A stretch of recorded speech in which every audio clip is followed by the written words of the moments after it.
Okay, so that's an electron configuration. We also have orbital diagrams, which are essentially the boxes that I showed earlier in that table.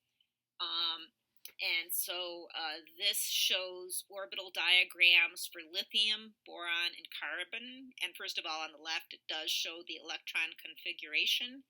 And on the right, we have the orbital diagram. So if you look at for lithium, it's got 3 electrons. That's 1s2, 2s1. If we draw an orbital diagram, we have the boxes, 1s, it shows the 2 electrons, and then like we write the essentially the what the subshell is and the shell beneath the box, and then 2s has 1 electron. So the orbital diagrams give a little bit more information in that they show the spin of the electrons. So if you can see here, the 1s electron, there's like one with an up and a down spin, and 2s has one with an up spin, and there are no more electrons. Whereas the electron configuration does not show the spin. So boron, we've got, again, a 1s and 2s. In this case, they're completely full. And then it's got 1 electron in the p orbital. And then for carbon, we have 1s and 2s full, and then there's 2 in the p orbital. And if you remember Hund's rule, they're going to fill separately first before filling up 2 orbitals. So they're in actually 2 different p orbitals. And again, this shows the electron spin. According to Hund's rule, if there's in the more than 1 p orbital full, they're going to have the same spin. And so that's like in the same subshell but different orbitals. If they're in the same orbital, they have to have opposite spins. So basically, you're going to always have this trend with arrows. If there's like only one electron in a box, it's going to have in 2 different boxes are going to have the same spin, and if they're within the orbital within a box, they're going to have opposite spins. All right, so now I'm going to show you where it gets a little bit tricky, like it always does in chemistry, unfortunately. Like up until now, it was fairly straightforward. I know not completely straightforward, but fairly straightforward. So we have the 1s orbital is the lowest energy. Then we go up to 2s. There is no p orbital or any other one, so it's just 1s. Then we jump up if 2p or 2s has higher energy than 1s, so that's why electrons want to go to 1s. That's like the kind of like being like a ball at the bottom of the hill. It's got the lowest energy there.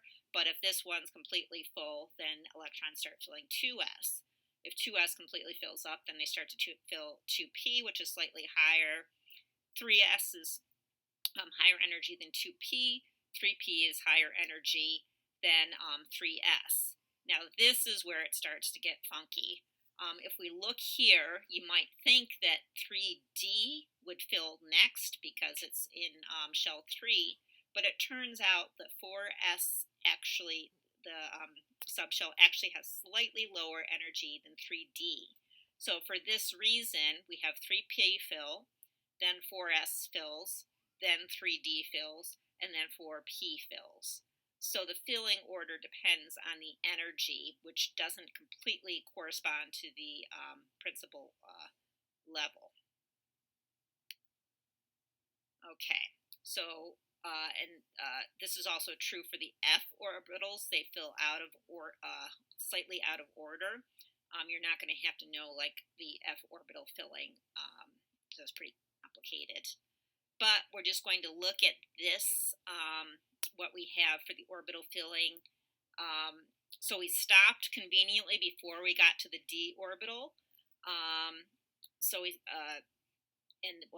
Before we stopped with neon, and now I'm moved up to argon, which is the last element that does not have any d orbitals filling. So it's got basically argon's electron configuration is 1s2, 2s2, 2p6. So 1 and 2 are full. Then 3s2 and 3p6. Now at this point, we've accounted for all of argon's electrons, so there are no more.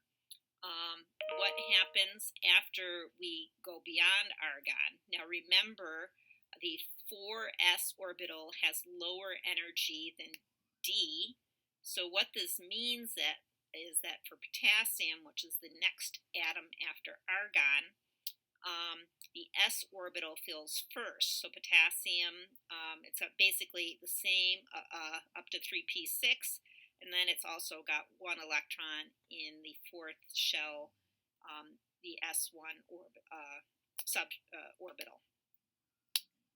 Then for calcium, we add a second electron to the s subshell, and at this point, now we're going to go back and start filling the D subshell. So this is scandium, which has one electron in the D subshell. And that's all I'm going to show for the D orbital filling.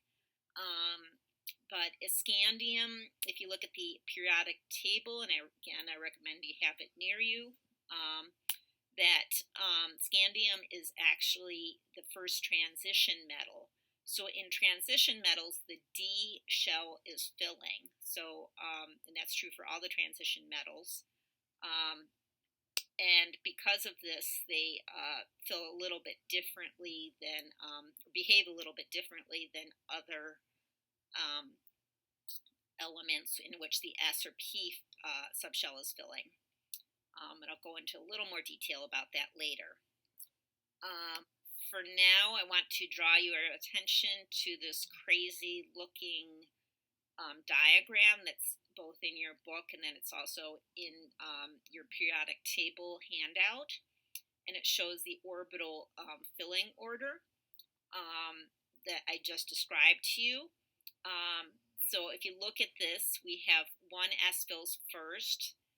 Then you just follow the arrows, and 2s's next. Then we have 2p, then 3s. So far, it's like this nice order that then we have 3p, so it's 1, 2, 3. Then we have, this is where it starts getting funky. We have 3p, but then rather than 3d filling, 4s is slightly lower energy. So we have 3p, then we have 4s, then we go to 3d. And then it basically continues on the same way. And the reason it's kind of this crazy pattern is it lines up like the 1s, 2s, 3s, like if you look at the vertical columns, and then 2p, 3p, 4p. It is symmetrical. But this is a good way of looking. If you look at this table, you can see which way the orbitals are going to fill, which ones are going to fill first. Okay, so now we're going to summarize what I've talked about so far.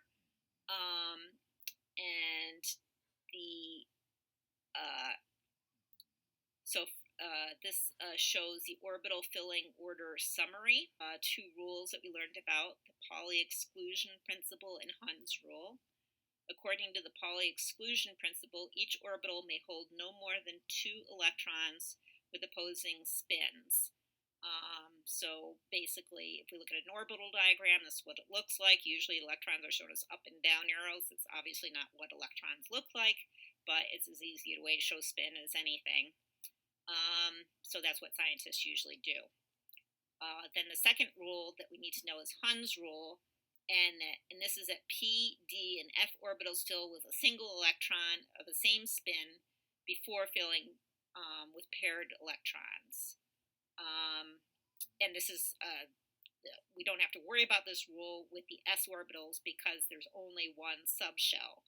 So it's going to fill completely before we go on to the next one. But if we have a p orbital, each subshell is going to fill, or each orbital is going to, within the subshell, is going to fill singly first before filling with another electron, a second electron.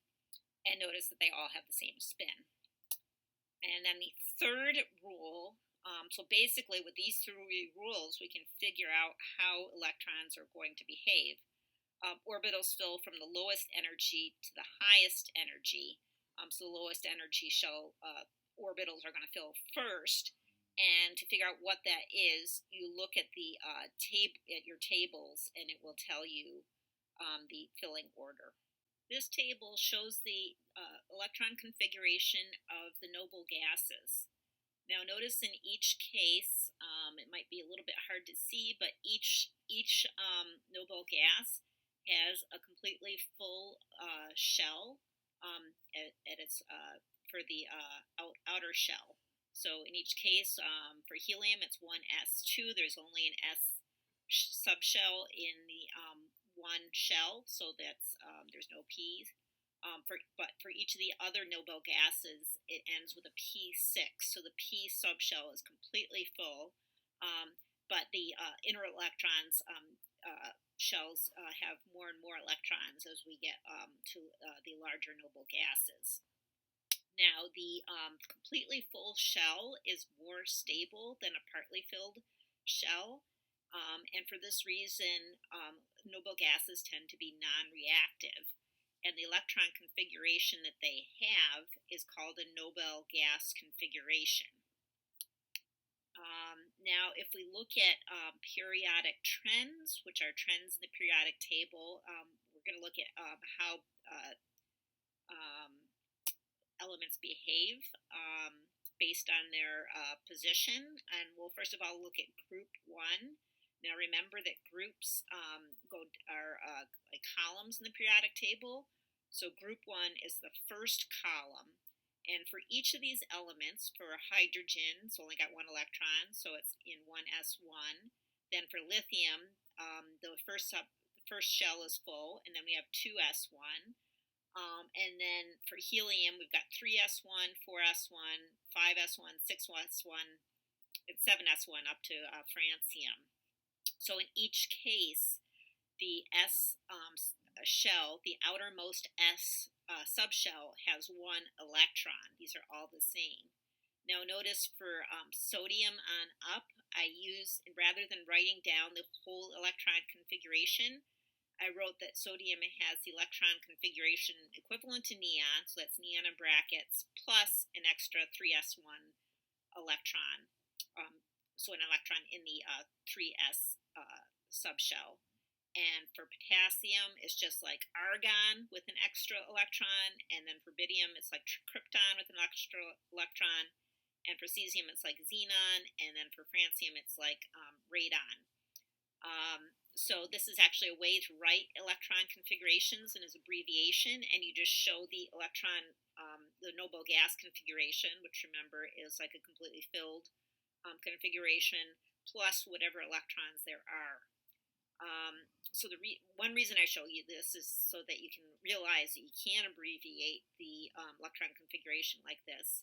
But I also want to show you that sodium, for example, is very close to neon, but it's just got one extra electron. Now, if you remember, group 1 elements tend to lose one electron, and the reason is if sodium loses one electron, then it has a noble configuration just like the noble gas neon. In other words, it now has a noble gas electron configuration, which is more stable. So sodium really wants to lose that electron to become more like the neon. Potassium wants to lose an electron to become more like argon, and then so on for all of the different group 1 metals. So for this reason, because losing one electron makes these elements the most stable, they tend to always form cations with a charge of +1. And they always lose electrons. They don't gain electrons because this is the way they become more stable. And they're highly reactive because they're so close to a noble gas. Just losing one electron is relatively easy to do.